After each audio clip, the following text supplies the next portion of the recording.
we cared about each other. When we came together to play football, I mean, we all came together as a team.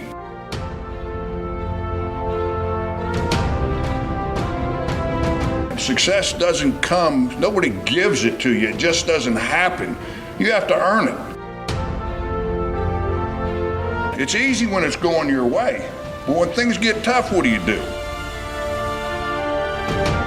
If you care about people, you have the drive to be the best you can be, and when things get tough, you look at yourself and don't point the finger somewhere else. Look at yourself and do what you can do to be the best you can be. When you get a group doing that, I tell you what, you're going to be successful. Sooner or later, it's going to go your way. The Manster. Some say he's half man, half monster. If you were an opposing team in the NFL from 1975 to 1988, you knew him well, and that was not a good thing. Randy White was a defensive tackle, a linebacker, College Football Hall of Fame, Pro Football Hall of Fame, Super Bowl champion, 9 Pro Bowls, and the list goes on. I'm currently in Dallas, and I met Randy White, and it's not too often you come across a Hall of Fame legend and say, hey, would you like to do an interview? And he says, sure. I know it's a Bigfoot show, but I could not pass up this opportunity. I sat down with Randy, and we talked about football, his personal life, and had a great time. A true gentleman. I'm sure if you're a quarterback, in the era he played, you would disagree with that. But he is absolutely a true gentleman. And I want to thank Randy for coming on the show. This is a bonus show and a gift to, I was going to say a gift to the people of Texas. But if you're a fan of the NFL, you're a fan of Randy White.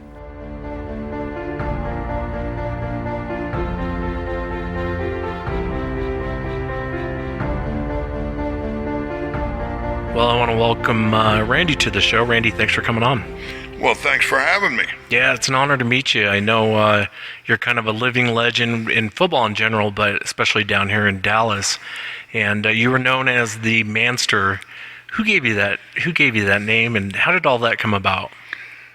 Well, the Manster came about because I was a nice guy off the field, and on the field I wasn't a very nice guy, so they said I was a Manster, half man, half monster. Did you like that name, or were you not really fond of it? I never paid much attention to it, but if you look, when they originally came out with that, half man, half monster, the Sasquatch was the picture that they used in reference to me. Oh, really? Oh, they did. You go look back there. That's what the Manster was. He was the Sasquatch guy with all the hair but I have a funny story about the Manster. Right? Yeah, of course. Yeah. I have this guy, his name is Greg Couch, and he's from Houston. He used to play guard for the Minnesota Vikings one year. And during the game, he played the other tackle. He played against Dutton. So he starts giving me a hard time, right? So I get in a push and shoving contest, and they had an article in the Game Day magazine about how we were applying martial arts to football, and so I'm getting in this little deal with him, and he goes, "What are you gonna do, Kung Fu me, Mr. Kung Fu Man?" And I thought that was kind of funny, but on the field I'm not going to laugh, right? So boom, boom, we go through that. Well, next year he's playing with the Green Bay Packers. Here I go again. I get in another argument with him, right? I'm not playing against the guy. And I'm thinking, he says, "You're not a Manster, you're a manhole." And I said, "Manhole?" He goes, "Yeah, half man, half bum hole." So I laughed on the field. That's one of the few times I ever laughed on the football field. And he does a radio show down in Houston, and he's called me and we've talked about that. And he was just a prankster, just jabbing me, trying to get a reaction. Get in your head. Yeah. But Manster was, I took that as a compliment. Yeah. I guess it's better than being called like Tinkerbell or, I think I'd rather be called Manster on the football field, Well, I've been called a lot of other things out there that I can't tell you, but, Manster was okay. Yeah. I want to ask you, Tom Landry, that was before, when I think of Tom Landry, everyone talks about what a legend he is, and then you see highlights of him on the sidelines with his hat and everything. But I think, like, my generation doesn't know much about Tom Landry. And I wanted to ask you, when you think of, I'll give you an example, like Mike Ditka. If Mike Ditka would have gone to the Saints instead of the Chicago, started off his career in the Saints, and you know how bad the Saints were back then. Right. Would anyone ever talk about Mike Ditka? And I don't think we would even know his name. But he went to Chicago, and you got a Hall of Fame quarterback. You got Walter Payton, and Walter Payton could play. I think he could have been a quarterback. I think he could have been a kicker. I think he could have been. I mean, you watch highlights of this guy, and there's nothing he can't do. And then on top of that, you got the Bears defense, which Buddy Ryan obviously laid the foundation for that. Some could argue. And so you got this amazing defense. You have all these tools at your disposal. Does the credit really go to Mike Ditka? And I don't mean this in a disrespectful way, but when I think of Tom Landry, you give me Randy White, you give me most of those guys on the defense. You got Roger Staubach throwing the ball. You got Dorsett. I would have been a Hall of Fame coach. And I'm obviously simplifying the whole thing, but I mean, you have all those weapons at your disposal. How could you not? What made Tom Landry a great coach, I guess, is my question. Well, a lot of things. Let me address Mike Ditka first. All right. Because Mike Ditka was my coach on special teams when I was a rookie with the Cowboys. So I spent a couple years with Mike Ditka. Oh, okay. And got to know him very well. And when he went to Chicago, he turned that whole team around. Mike Ditka is the reason why that team was turned around.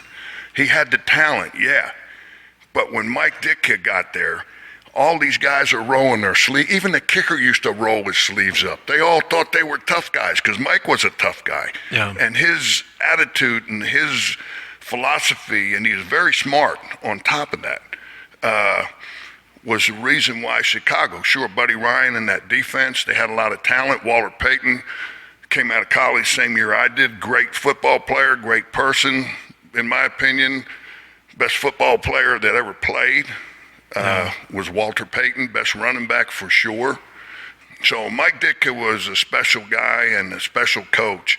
And when he went to down there to New Orleans, he brought me in there to work with his defensive line on using their hands. He was smart.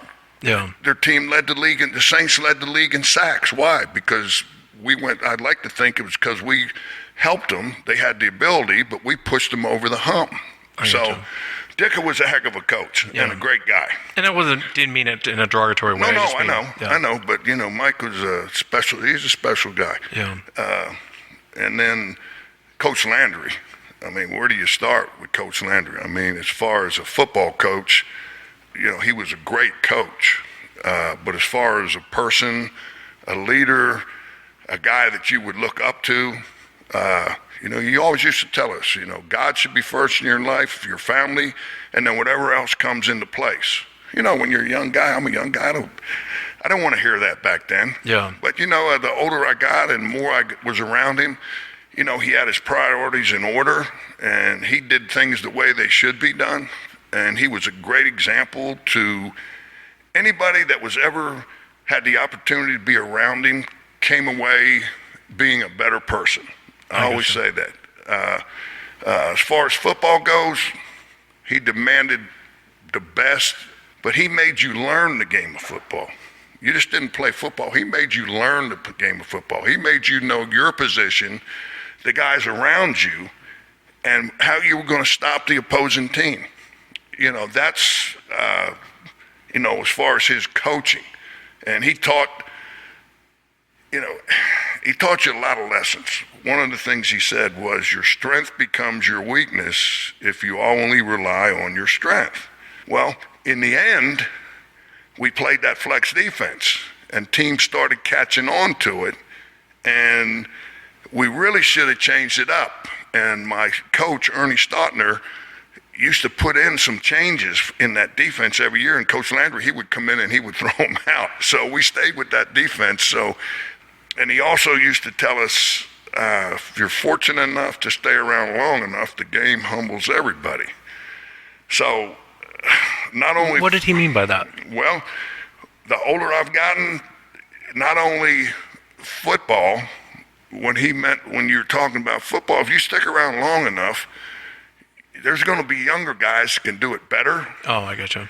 You know, I mean, you're going to get humbled. You're not always going to be on the top. You know, there's going to come a time when you're going to start slipping. And as far as life goes, you know, you stick around long enough, you get humbled in life too. Yeah. So, you know. So he was more or less just a great mentor. Well, he was a teacher. Yeah. He said one thing we could be sure of, things will change. And things always change. You just have to be ready to change with them. So he wasn't just a great football coach, he was a great teacher, and he was a great example. I always say this, even to this day, if I ever grow up, I want to be like Tom Landry. Yeah. I ain't made it yet. Yeah, I hear you.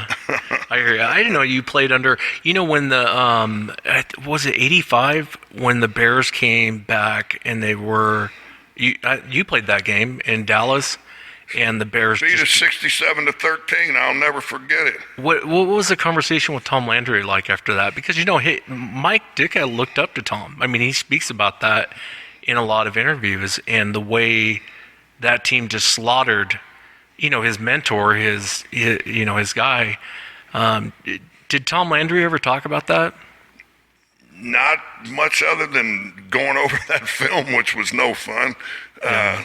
You know, but as far as that game goes, you know, it happens. That happens from time to time where you go out and it's just not your day. It's not because you don't try. It's not because you don't want to win. But, you know, the sun don't shine on the same dog every day. So sometimes it's the other guy's turn. You know, the other question I want to ask you with regarding the NFL, there's this weird culture as far as if you get hurt. And it kind of rears its ugly head every once in a while from time to time, like with Brett Favre. And Brett Favre came out and basically said, yeah, I'm addicted to Vicodin. And then you start hearing the real story on what happened, and you see these guys go off they come off out of the game hurt, and then they go on the sideline, they cut to commercial, and then when they come back from commercial, the guy's fine. He looks like he just came back from church and he's throwing the ball. But what you hear is they take you in the back and they're like, can you go? Can you go? So there's this weird pressure that the coaches, the doctors, and your peers put on you to go out there and perform. There's a pressure of, if I don't go out there, they're going to put my backup in and maybe I'll be out of a job. And then there's a weird pressure of just being known as the guy that's hurt all the time. And do you think that culture should change where they put, and I've never gone on the sideline, so I might be speaking out of turn, but where they load you up on painkillers, tape you up and say, you're good to go. Do you think that culture should change to where they say, you know what, you're actually hurt? And I know it's called the team doctor, but he's really, I don't know how much of his best interest he has in you. Maybe heal up, and we'll see you next week. We'll see how you're feeling next week. And you're our guy. Don't worry, you'll be back. Do you think that culture should change, or is that even the culture when you get hurt on the field? Well, I mean, that's a part of the game of football, is you're going to get hurt. Yeah. Now, if you're hurt to where it's going to do permanent damage to you, I mean, then you're out. Now, I played 14 years. I missed one game in 14 years, and I missed that game because I broke a bone in my foot on Thursday when we played the Houston Oilers, or the Philadelphia Eagles. I broke a bone in my foot and I had to turn around and play again on Thanksgiving Day. I hurt it on Sunday, had to come back on Thursday and play on Thanksgiving Day. Well, you know, I couldn't do it, so I missed the game. There's nothing I could do. But I wanted to play. Yeah. I mean, I played with broken ribs. I played with stingers in my neck. I played with broken bones in my fingers. You know, I mean, that was just part of the game. That was my job, was to go out there and play football. And I would do it that way over again today. I mean, if I had a chance to do it over, I'd do the same thing over again. Now, the game has changed as far as they're trying to protect the players a little more. Right. And they do stay out of the game. I mean, they take them in that tent, and if they can't go, they're not going to put them out there on the football field. But you have to understand, guys want to play. The real football players, they want to get out there. They don't want to miss one play. So the doctor's job, in my opinion, is to protect them. Because I'm not, if you ask me a question, you say, can I go? I'm going to say, yes, I can go. Yeah. And so now it's up to the doctor. Can he really go, or is he risking some kind of permanent injury? Now, broken fingers. I saw Ed Jones. Here's an example. Too tall. He comes out this middle finger, the bone sticking out of the finger in the huddle. Oh, man. Compound fracture. He's not going out of the game. He wouldn't go. I said, Ed, get out of the game. He said, I'm all right, Randy. I called the referee over, Jim Tunney. I said, hey, Jim. I said, come over here. I said, look at his finger. Tunney looked at his finger. I said, he don't want to get out of the game. Tunney called a timeout, and they got him out of the game. They protect the players. They're not going to let anybody go out there and hurt themselves. That I think is a big misconception from my standpoint. They really, even when I played, if you were hurt, you weren't going in there. And and if you had guys that were kind of injury prone, they didn't last very long. Yeah. That's the nature of the game. It's not two-hand touch. You're out there whacking the other guy, so that's a part of the game, is hitting and getting injuries. If you're not willing to play banged up a little bit, you need to find another sport. Yeah, I hear you. And I think, obviously, I mean, you've probably never played 100% ever in a game. 100% healthy. I mean, you're probably constantly fighting through an injury or through something. I like to say when I was younger, I played on Sunday and I could have played again on Monday. When I got older, I played on Sunday and I wasn't ready to play for 2 weeks. Yeah. It just, it's just part of the game. That's what I was talking about. If you're fortunate enough to stay around long enough, you get humbled. That's just a part of it. Yeah, sometimes guys go through the cracks. So I know, like Troy Aikman, and he went down, I think it was a championship game before the Super Bowl. So he goes down, and I think it was a defensive tackle was trying to jump over him instead of drill him into the ground. Right. And his knee caught his head. And he was, I don't know if you remember that game or not, but he was out. So they take him off, they cut to commercial, they come back, and he's back in the game. And you can tell he didn't know what planet he was on. He was throwing balls to different routes, and they were just ugly. So maybe there is a misconception. I mean, you were there. As far as them, they should watch after the players. They should take care of the players. Well, you have to. Yeah. And Troy Aikman, now, you remember Troy Aikman's rookie year. I remember watching Troy Aikman his rookie year, and he got beat up. That offensive line they had wasn't very good. Yeah. And he took a beating. Troy Aikman is a tough guy. He's a quarterback, which quarterbacks, I don't... Not a fan of. Well, not that, but Troy was tough. Yeah. He's a tough guy. He's a competitor. And, he's one of them guys that, if he's hurt, you're going to have to pull him out. Because he's not going to tell you he's hurt. He's going to go out there and he's going to still play. Last week, Dak Prescott against the Jets, they had both their offensive linemen out, both offensive tackles out. Well, he got pounded. I didn't think he was going to get up a couple times. So he's another guy's a tough guy that, you better watch him. If he gets dinged pretty bad, you better look at him pretty hard, because he's never going to say, no, I can't go. He's going to say, I'm good, let me get back in there. Yeah. And that's when the doctors come important, because it's hard. That's a hard call right there. And your reference to the pain pills, they don't work that fast. They can't give you one on the sideline. You got to go in there and get a shot of Novocaine or something. That works real fast, because I got enough of them in my time. So they do work. And they used to say, it's too far from your heart, it's not going to kill you, so let's shoot it. Wow, jeez. That was a joke. Yeah. I wanted to ask you man, I just lost it. I had a perfect question for you.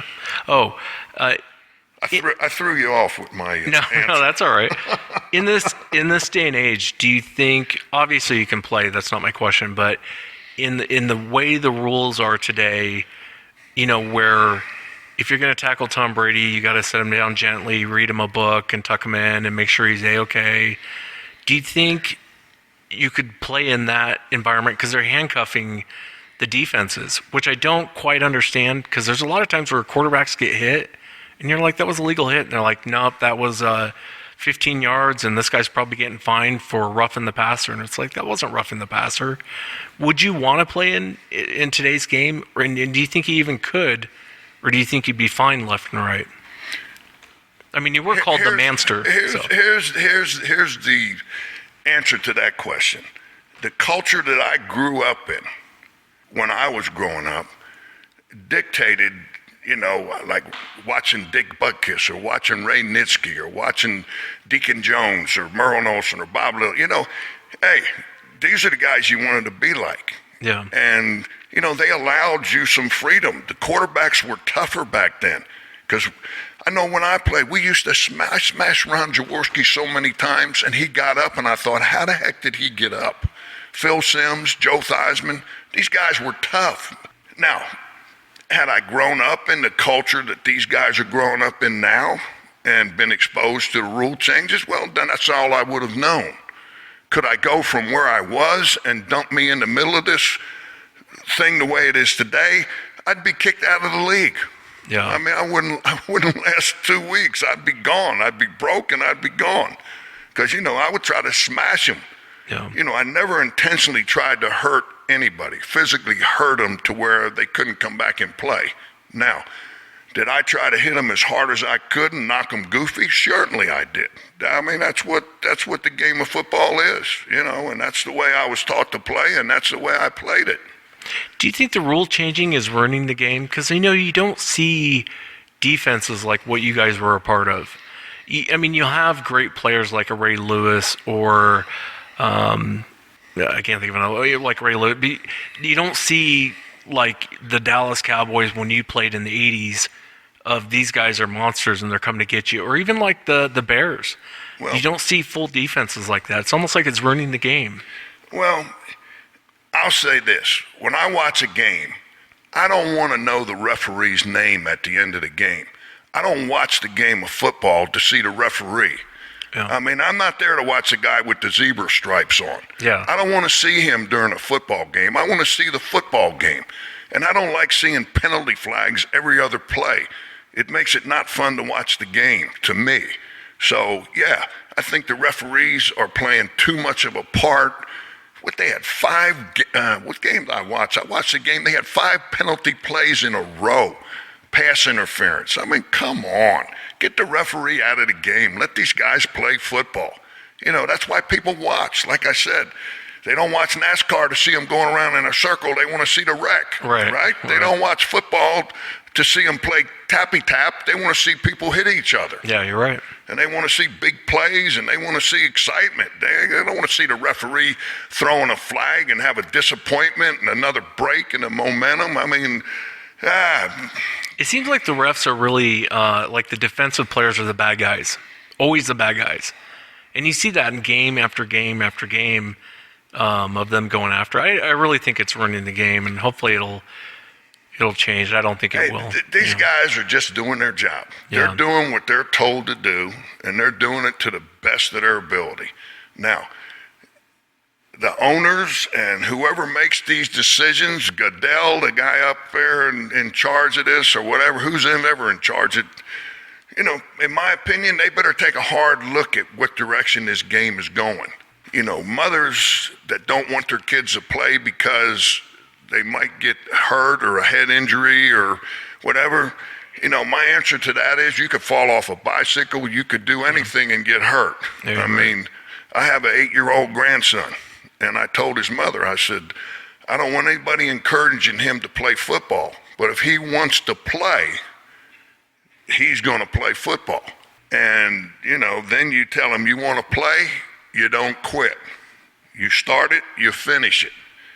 I mean, and that's the way that this younger generation, in my opinion, that's the way I was brought up. You start it, you finish it. You don't quit. Now, if you don't like it when it's over, so be it. Yeah. But you don't quit. I hear you. So let me ask you, is there a player that, and I'll ask the other side of this question, but was there a player that you just couldn't stand? And you may like him now, but I mean at the time to where you're like, I can't wait till this game starts because you're mine when this game starts. Was there anyone that you remember? I didn't like any of them. I'll be honest. I mean, that's true. I didn't like any of them. Yeah. Is it a mindset? It's just a mindset. I disliked them. I mean, I spent a week not liking them. I spent a week mentally preparing myself to go out and play the game, but the guy I was playing against or the team I was playing against, I had a strong dislike for them. You know, I can tell you, I used to go to the Pro Bowl games. I went to 9 Pro Bowl games. And the first couple Pro Bowl games, I didn't really want to, I had to go in there with Russ Grimm and these guys that I played against, right? Well, then you get to meet them, and they're nice guys, and then you meet their wife, and they got kids, and, and then you go out there, he's no longer number 70, he's a person, right? I didn't like that because, I built up a hatred to the guys I played against during the week. Now, when the game's over, and when I meet people now, I don't have that same animosity towards them. But, that's the only way I know how to play football. Yeah, you almost have to get into that mindset to go after someone. Did you hate anyone more than anyone in a Redskin jersey? I'm just joking. You don't have to answer that. Did I hit any more? Any teams more than someone wearing a Redskin jersey? Oh. Or were they the ones you... Because your mom got a soda dumped on her and... No, she got a beer dumped on her in RFK Stadium. That's insane. And my brother smacked the guy, knocked him down in between the seats, and my mother pulled her blackjack out of her pocketbook that she used to carry, and she was beating the guy with a blackjack. And they drugged this guy out of the stadium, and they cheered my mother in RFK Stadium. So, yeah, and then Philadelphia, I used to get anywhere between 50 and 100 tickets of people that I knew from back home to go sit in the same section with my family because Philly's a rough place to go if you're a Cowboy fan. I've heard. Yes, it is. It's a rough place to go. And my mother was very vocal cheering, and she would wear her Cowboy stuff. And anyway, they had a few altercations, but there was one after the game. I'm in the locker room, and somebody runs in. They said, "Randy, your family's outside fighting." Right? So quick, I put my pants on, I run outside. Well, there's a guy laid out on the floor. Well, this guy was a gambler. I found out later he was a gambler, and he lost a bunch of money because Golden Richards caught a pass and beat the point spread near the end of the game, and we beat the Eagles. So he was going after Golden Richards. When my brother smacked him, and when my brother hit him, he knocked him into my sister and knocked my sister down, and all my dad saw was this guy knocked my sister down, so my dad clocked him and knocked him out cold as a cucumber. So, those are the kind of stories that you get from them rivalries when the Dallas, Washington, New York wasn't that bad, but you go to Philadelphia, Washington was okay, but they had their moments too. Yeah, that's funny. Your whole family's out there throwing this guy a beating. Well, they got into it, and they got into the game. They were into the game. Yeah. Tell me about your concussion lawsuit, because I don't know that it seems like the NFL should do more for players who've played in the past and actually built up teams like the Cowboys or Chicago Bears, or they're standing on the shoulders of these guys. Tell me about the concussion lawsuit. How did that start, and where's it at? Well, it's still going on, and I'm actually involved in it. I had my first meeting, and I'm going back for a second one. So, obviously they've found something of concern in the first meeting that I need to go back and get checked again. But, the concussion lawsuit, I really, the older you are, the less money you get. The younger you are, the more money you get. I mean, I don't understand how that works, but at least they're trying to do something to compensate the players. Now, do they know what's going to happen to you when you're 75 years old or 80? I don't know. I'm going through this just to see, what comes out of it. But at least they're trying. at least they're trying to do something for the former players. You know, if the truth be known about the pre-93 guys, John Riggins and his wife have put together this organization called FAIR, and they're going to bat for the pre-93 players to try to get health insurance, a better pension, and be on at least something equal to what the post-93 guys are getting. You know, guys that help make the game what it is feel like, you know, we should be entitled to the same benefits of the guys that are playing now. And that's not the case. People out there don't really know that. I wish the public would know that, yeah, we have no health insurance. You know, the pre-93 players, we have zero health insurance. And I think that's wrong. Yeah. The pensions are basically non-existent, and I could go into some reasons why that is the way it is. But so I think that's something that's not fair that is being addressed, and hopefully it gets taken care of. There's only 4,500 guys, pre-93 guys left. So I mean, it's not like it's insurmountable task to try to take care of them. So we'll see what happens with that. And is the lawsuit mainly to help these guys? Is that they're not trying to change rules of the game, and they're not trying to redo helmets? It's mainly trying to take care of these guys that got hurt. Is that correct? Well, that's the way I see it. They're trying to compensate the guys for any injuries that they might have now or in the future. Yeah. So, I mean, I think that's what this concussion lawsuit is all about. Now, is that going to fix everything? No. But I think it looks good to the public, like the NFL, and they're doing something to help these players. And they are, which is good, but I think they should be doing a lot more. What was your worst loss? Is there one loss that you can, I know they all hurt, but I mean, is there one in particular that stands out to you that if you could go back in time, you could change? Yeah. I played in 2 Super Bowls. I played in 3 Super Bowls. Yeah. Lost 2. My rookie year, we played the Steelers in 1975. Now, my best memory of that is after the game was over, we lost the game, and the game was over, so I was coming out of the locker room, I was going to get on a bus, and the PR guy said, "Randy, the bus is full. You need to ride in the police escort car." I was with Burton Lawless, my teammate. He was the only rookie out of the first 12 rookies that made that team that year in 75 that started. So we go back to the police escort car. We're fixing to get in the car. Well, there's a guy sitting back there look like Sasquatch, right? Long hair, beard, the whole deal. Yeah. I said, "Burton, you sit back there with that guy." I got in the front seat. We're riding down the road. This guy taps me on the shoulder. He goes, "Hey, Randy," he said, "I'm a Willie Nelson. I'm a big fan of yours." I said, "Oh, no." I said, "I'm a big fan." It was Willie Nelson? It was Willie. Oh, wow. Oh, yeah, and we used to sit around. Bob Brunick, our middle linebacker, was a roommate with Burton and I, and we used to sit around and play Willie. I knew words to every one of Willie's songs back then. So that night at the party, Jimmy Buffett, Jerry Jeff Walker, Waylon Jennings, and Willie were at the party. And they had some humdrum band up there. And Jimmy Buffett gets up on there and he goes, "Barmaid, bring a pitcher." So you can imagine how that went. So after that, you thought that we had won the game. And I got to get up on stage with Willie Nelson and sing "Up Against the Wall, Redneck Mother." How cool is that? That was really cool. So that was my best memory of the first Super Bowl I played in. We lost. Now, the second one, we played Pittsburgh. We won Super Bowl 12.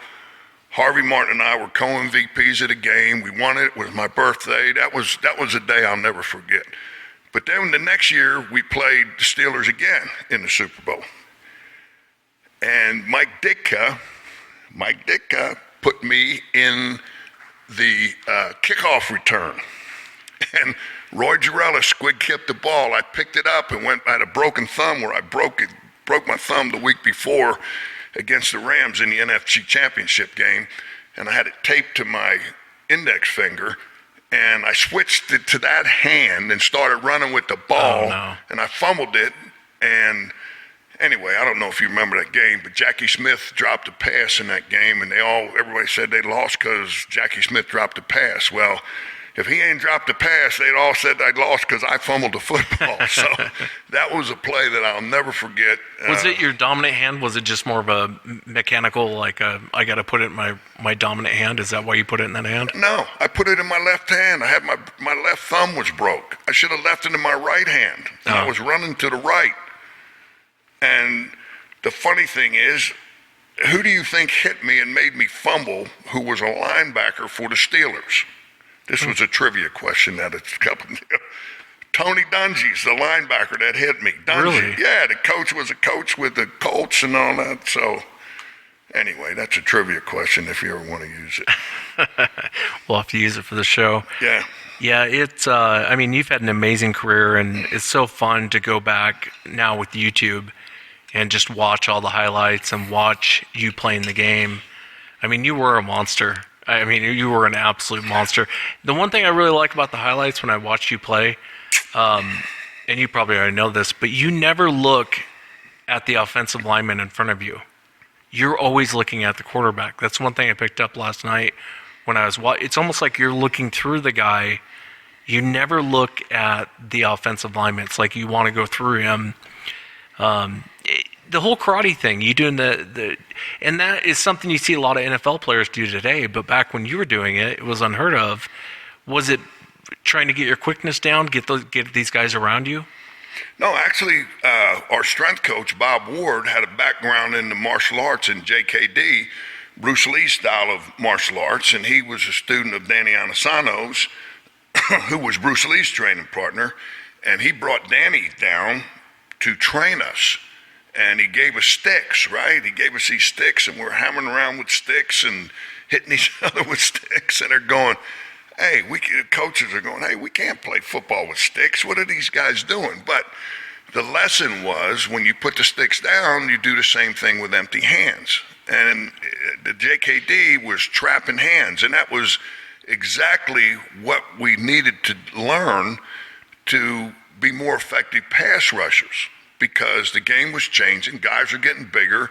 They were allowing them to hold. The swim move, who was the marquee move for years, was becoming obsolete. So, I credit the martial arts with a lot of my success in my career was being able to do the martial arts. And then we brought in Ajahn Chai, who taught Thai boxing. And as far as conditioning, that was the best conditioning that I was in the best shape I ever was in my whole career those last years when I started training the Thai boxing. So, and you see everything you see today. You watch Aaron Donald with using his hands. He's good at using his. You watch all these guys that are good pass rushers. They're using their hands. Well, that's all a derivative of Dr. Bob bringing Danny in and starting the martial arts in football. And it's evolved. I trained that for years. I still train it, and I still look for things that I can say, oh, I can show somebody that how to help rush the passer. I just enjoy it. That's cool. What do you do now outside of football? Now that football is over with, what is it? What are your interests outside of football? Well, right now, I'm not doing just a whole lot. I stay busy every day, but I'm not doing a whole lot.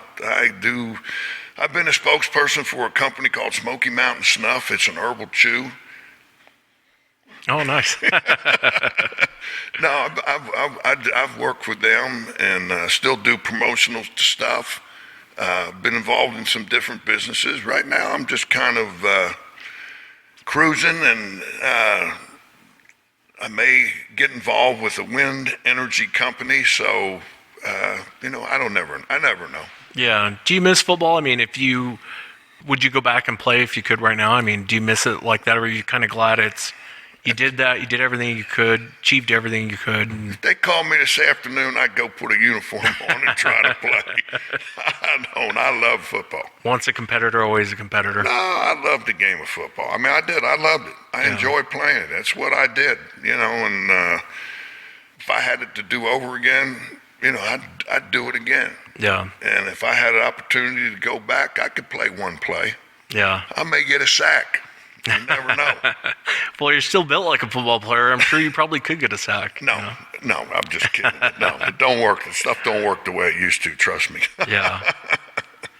Well, Randy, it was a pleasure meeting you, and thank you so much for giving me your time for the interview. No, I enjoyed it. Hopefully people enjoy hearing this stuff. Absolutely. All right, man.